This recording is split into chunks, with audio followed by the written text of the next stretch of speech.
Assalamualaikum warahmatullahi wabarakatuh.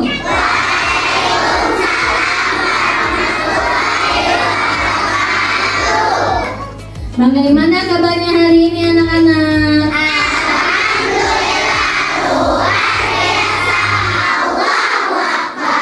Masya Allah. Hari ini puasa keberapa ya? Ke-7. Bagaimana puasanya, lancar? Puasanya full? Tepuk tangan untuk semuanya. Alhamdulillah ya. Alhamdulillah kalian kelas 1, kelas 2, kelas 3 puasanya sudah tamat ya 17 hari. Hebat, luar biasa. Masya Allah. Iya sampai maghrib. Alhamdulillah ya. Nah, hari ini kira-kira ada acara apa ya? Di sini ada Bu Irma, ada Bu Imas. Nah, di sini akan ada acara talk show ya tentang fikih bab Toharoh yang akan disampaikan oleh Bu Imas. Bu Imas guru apa? Ingat ya kalian, guru PAI, Pendidikan Agama Islam. Oke, kita buka dulu ya. Bismillahirrahmanirrahim. Innal hamdalillah nahmaduhu wa nasta'inuhu wa nastaghfiruh wa na'udzu billahi min syururi anfusina wa min sayyiati a'malina may yahdihillahu fala mudhillalah wa may yudhlil fala hadiyalah. Asyhadu alla ilaha illallah wa asyhadu anna Muhammadan abduhu wa rasuluh. Amma ba'du. Oke, langsung saja kita materinya disampaikan kepada Bu Imas ya, yang akan menyampaikan apa tadi? Toharoh. Cuma yang tahu apa itu toharoh? Ada yang tahu? Boleh acungkan tangannya. Belum tahu. Oke, nah materinya selengkapnya akan disampaikan oleh Bu Imas. Kepada Bu Imas saya persilakan. Baik, terima kasih Ibu Moderator, Ibu Irma, Ibu Wali kelas 6 ya, Bu Irma. Terima kasih. Baik anak-anakku, bagaimana kabarnya hari ini? Alhamdulillah. Tetap semangat ya. Kalau Ibu bilang semangat, kalian jawabnya yes, yes. Oke? Semangat. SD Muhammadiyah 4. Alhamdulillah ya. Hari ini udah siap belum ini? Udah konsentrasi? Ya, nanti kita di tengah-tengah materi Ibu akan ngasih ice breaking game dulu ya, biar konsentrasinya kalian full. Nah, pada hari ini Ibu akan menyampaikan materi tentang toharoh.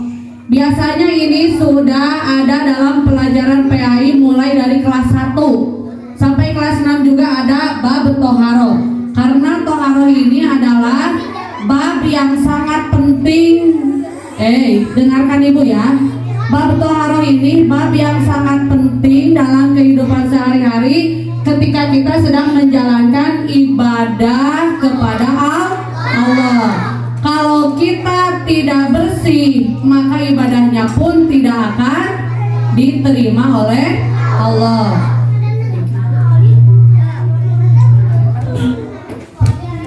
Dengarkan. Ibu teknisi bisa dibuka ya layarnya. Toharoh ini artinya ya, definisi dulu toharoh. Ini judul yang akan Ibu sampaikan hari ini. Yang pertama, definisi toharoh. Apa itu toharoh? Toharoh itu artinya membersihkan diri. Membersihkan diri ketika kita akan melaksanakan ibadah. Apa saja yang menjadi bagian dari toharoh? Yang pertama, kalau kita mau sholat harus bagaimana dulu? Berwudu. Kalau tidak bisa berwudu apa? Tayamum. Yang ketiga, nanti kalau kalian sudah akil balik akan ada yang namanya mandi wajib. Tapi khusus untuk kelas 1, 2, 3 ini belum Ibu sampaikan ya. karena itu untuk materi kelas 4, 5, dan 6. Nah, toharoh di sini artinya bersih atau bersuci. Allah itu maha suci. Makanya kita diperintahkan untuk selalu membersihkan diri. Hei, kalian sebagai pelajar pasti ingin memakai pakaian yang bersih, kukunya yang bagaimana? Yang bersih. Nah, Allah juga sama. Ketika kita beribadah, kita pun menghadap Allah harus dalam keadaan bersih. Nah, kalau menurut istilah, yaitu melenyapkan sesuatu yang ada di tubuh, pakaian, dan tempat yang menjadi hambatan bagi pelaksanaan sholat dan ibadah lainnya. Kalau kita mau sholat, kita itu memakai apa? Kalau perempuan, mukena ya, terus sajadah. Kalau mukenanya bersih, boleh tidak itu dipakai untuk sholat? Boleh. Tapi kalau mukenanya kotor, tidak boleh. Nah, harus bagaimana? Harus dibersihkan. Jadi yang dibersihkan itu bukan hanya diri kita, tapi alat yang dipakai untuk ibadah juga harus bersih. Nah, di sini ada dalil bab toharoh. Innallaha yuhibbut tawwabina wa yuhibbul mutatahhirin. Allah mencintai orang-orang yang bertaubat dan orang-orang yang membersihkan diri. Bagaimana cara membersihkan dirinya? Yang pertama, ketika mau sholat harus berwudu. Coba, masih ingat tepuk wudu? Iya, dicoba ya. Tepuk wudu.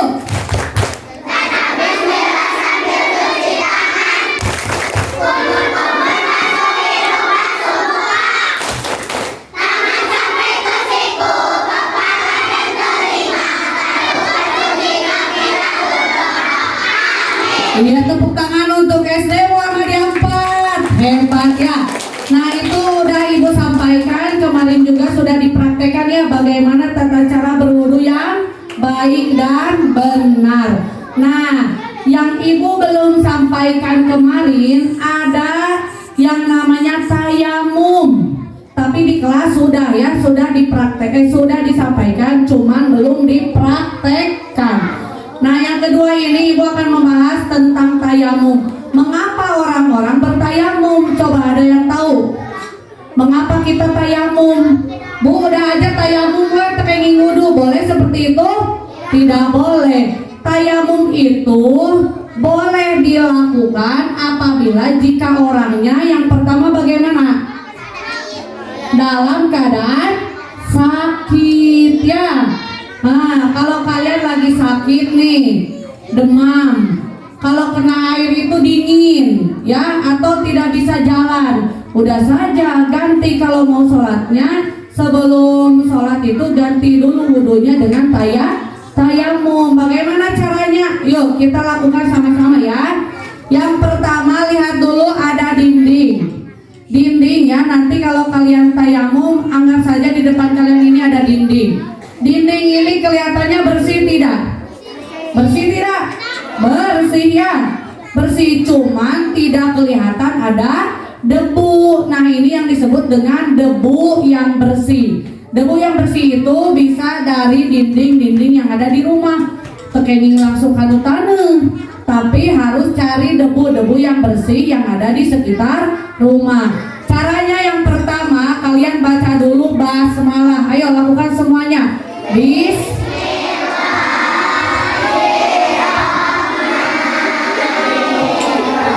Yang kedua, tangannya letakkan ke, anggap di depan kalian ada dinding. Letakkan tangannya ke dinding, dua-duanya letakkan. Nah, diletakkan dua-duanya ya. Udah gitu, ditiup, ditepuk-tepuk. Tepuk nala launan. Gini nih. Ulangi. Diikat dinding, ditiup, ditepuk-tepuk. Yang pertama itu basuhkan ke muka, ke wajah, diusap, diputar-putar, ya, diputar satu arah, diputar, Udah. Udah gitu, tempelkan lagi ke dinding. Sama seperti tadi, ditiup, ditepuk dari laun, tepukna laun. Terus ke tangan kanan di atas tangan kiri, gini. Bisa gak? Gini. Terus diputar tangan kiri ke tangan atas. Udah bisa? Coba sekali lagi. Kita mau tayamum ya, yang di sana siap. Kita tayamum.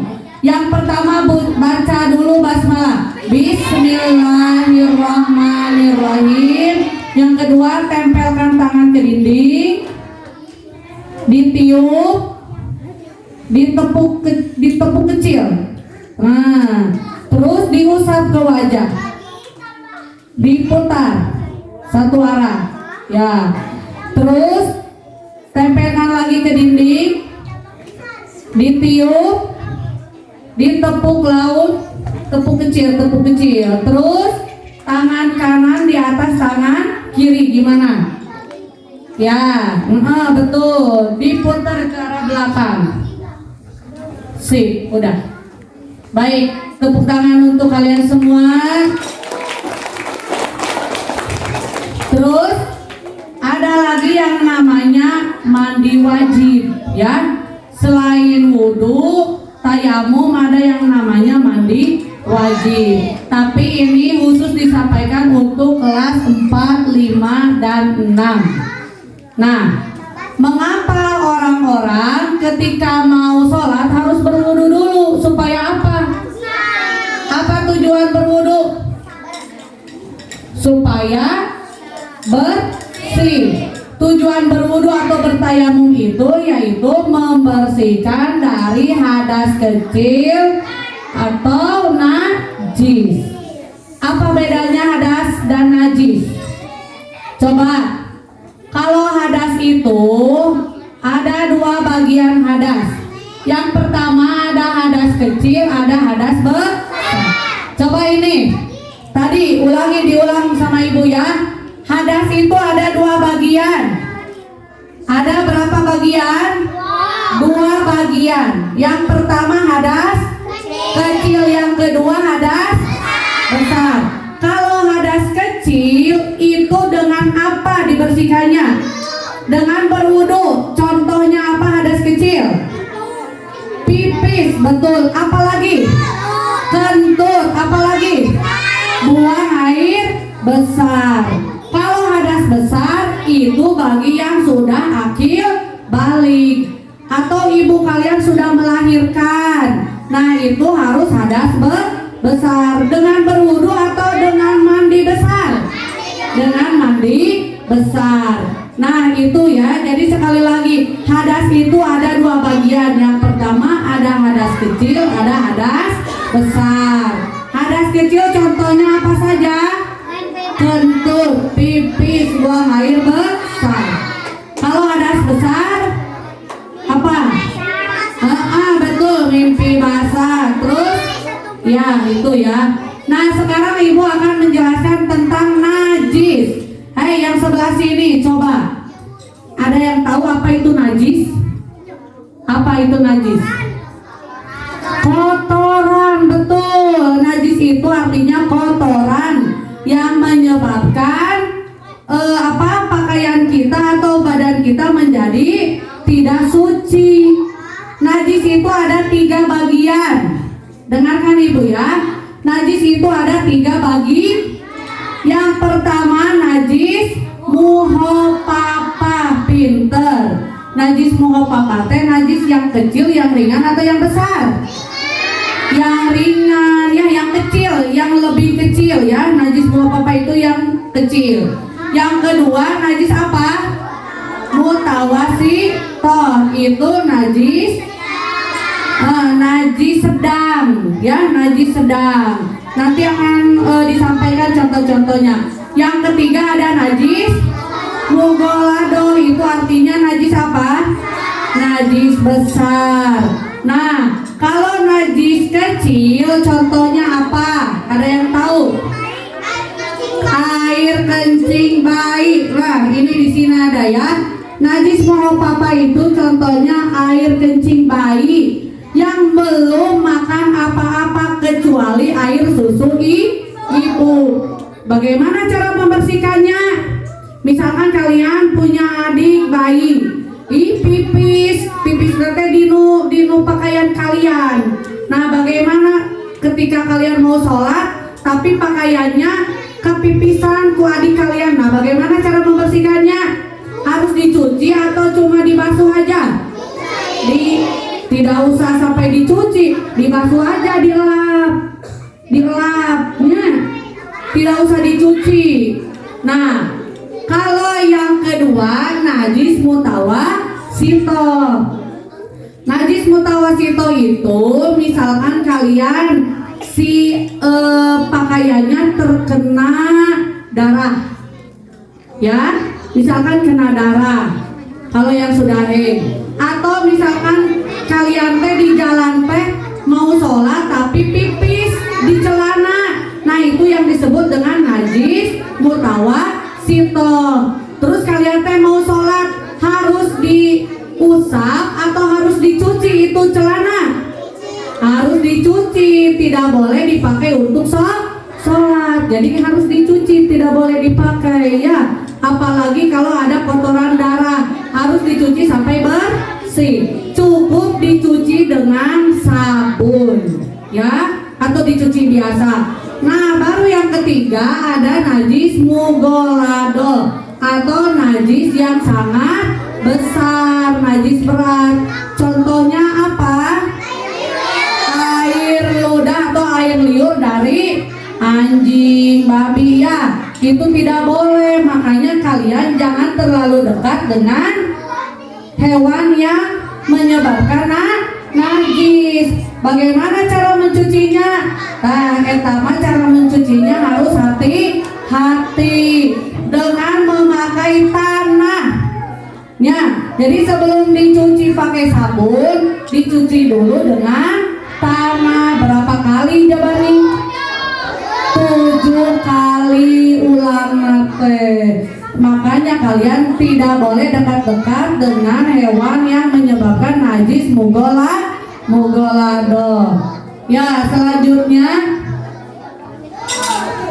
masih ada? Oh, udah beres ya. Tadi hadas udah. Nah, ini wudu tadi ya. Wudu itu menggunakan atau toharoh itu menggunakan apa saja? Kan kalau tayamum menggunakan apa? Debu ya, debu yang bersih. Kalau wudu dan mandi menggunakan air. Nah, ada macam-macam air yang dipakai untuk bersuci. Ada 7. Yang pertama, air apa saja yang dipakai untuk bersuci? Air mana? Nah, ini ada mata air. Mata air itu biasanya dari mana?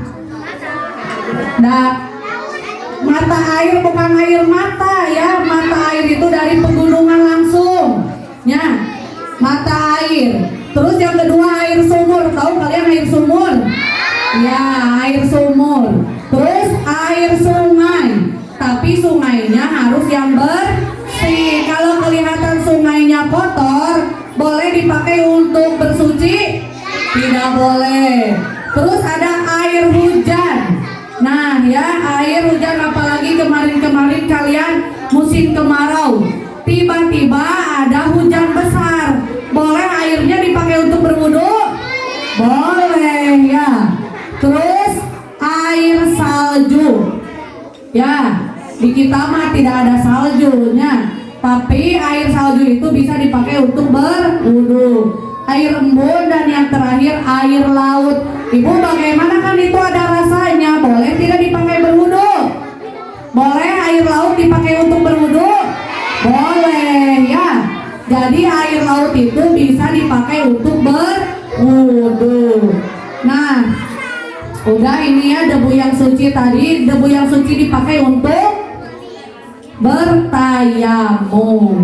Ada satu lagi, kalau misalkan nih, kalian teh sedang ada dalam perjalanan.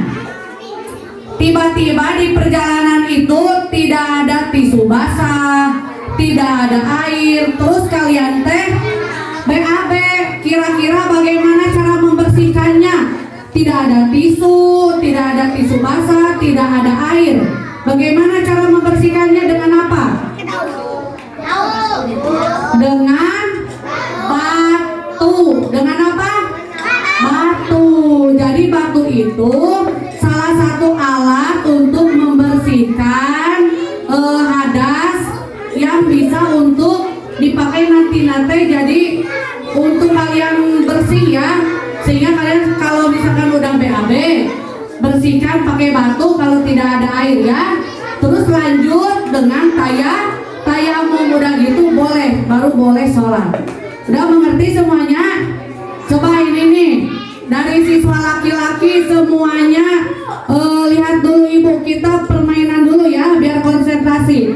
Nanti setelah game akan ada pertanyaan ya. Ya semuanya lihat ke ibu semuanya. Udah siap? Siap. Tahu buka tutup? Kalau buka tangannya gimana? Buka tutup, buka tutup, buka tutup. Kita nyanyikan 1, 2, 3. Buka tutup, buka tutup, bertepuk tangan. Buka tutup, buka tutup, tepuk tangan lagi. Digulung-gulung, digulung-gulung sambil tersenyum, hihi. Digulung-gulung, digulung-gulung sambil tertawa, haha. Ulangi sekali lagi ya, siap? Tangannya semuanya dibuka dulu, ke atasin tangannya. 1, 2, 4, iya suaranya dikerasin. 1, 2, 3, buka tutup, buka tutup, bertepuk tangan. Buka tutup, buka tutup, tepuk tangan lagi. Digulung-gulung, digulung-gulung sambil tersenyum, hihi. Digulung-gulung, digulung-gulung sambil tertawa, haha. Baik, tepuk tangan untuk kita semua. Ya boleh, silakan Ibu moderator kalau ada pertanyaan. Oke, terima kasih kepada Bu Imas yang telah menyampaikan materi tentang toharo. Kita beri aplaus dulu ya, tepuk tangan untuk Bu Imas.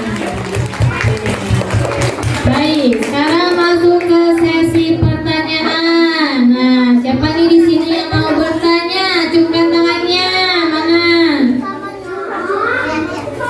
Ya, boleh silakan ke depan. Baik,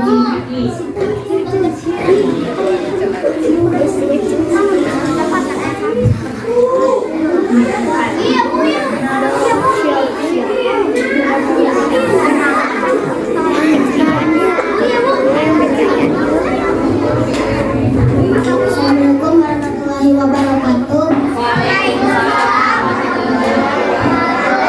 Perkenalkan, nama saya Siki dari kelas 3B. Ibu, saya mau nanya. Boleh.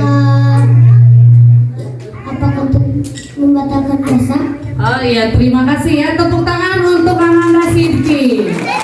Boleh langsung dijawab Ibu moderator? Ya, baik. Ya betul. Tadi itu yang membatalkan sholat atau yang membatalkan wudhu itu apa saja?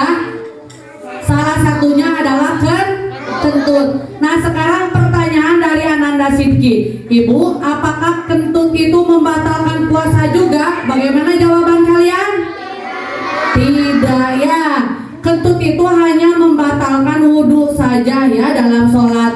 Kalau ketika berpuasa, kentut itu tidak membatalkan. Yang membatalkan puasa itu adalah hanya makan dan minum ya. Baik, bisa dimengerti? Jadi kalau mau kentut ketika berpuasa kentut saja ya. Tapi kalau mau sholat, kalau sudah kentut harus berwudu kembali. Bisa diterima jawabannya Sidki? Bisa dimengerti ya. Baik, terima kasih. Tepuk tangan untuk Sidki. Ya. oke, selanjutnya dari perempuan.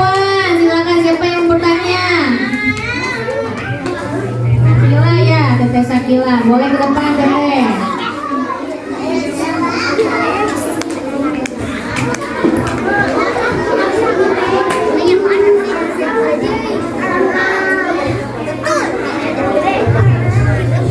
Assalamualaikum warahmatullahi wabarakatuh. Waalaikumsalam. Perkenalkan, nama saya Sakila dari kelas 3A. Ibu, saya mau tanya, apakah wudhu harus menghadap kiblat atau tidak? Ya baik, terima kasih pertanyaan yang sangat bagus ya. Tepuk tangan dulu untuk Teteh Sakila. Boleh langsung dijawab Ibu moderator? Boleh. Iya, baik, terima kasih. Nah, betul ya. Kalau wudhu itu harus menghadap kiblat atau tidak? Tidak ya. Kalau tayamum diusahakan menghadap kiblat. Sedangkan untuk berwudhu kita tidak diupayakan untuk menghadap kiblat. Jadi menghadap kemana saja pun itu boleh ya Teteh Sakila. Tapi kalau untuk tayamum dianjurkan untuk menghadap ke kiblat seperti kita akan mau melaksanakan sholat. Ya, bisa dimengerti Teh? Ya baik, terima kasih ya. Tepuk tangan untuk Teteh Sakila. Baik, Ibu moderator silakan. Iya, alhamdulillah ya sudah selesai pemateriannya dari Bu Imas. Bagaimana? Seru tidak? Jadi apa itu toharoh tadi kata Bu Imas? Mensucikan diri, betul Teteh Sakila ya. Alhamdulillah pematerian hari ini telah selesai. Kita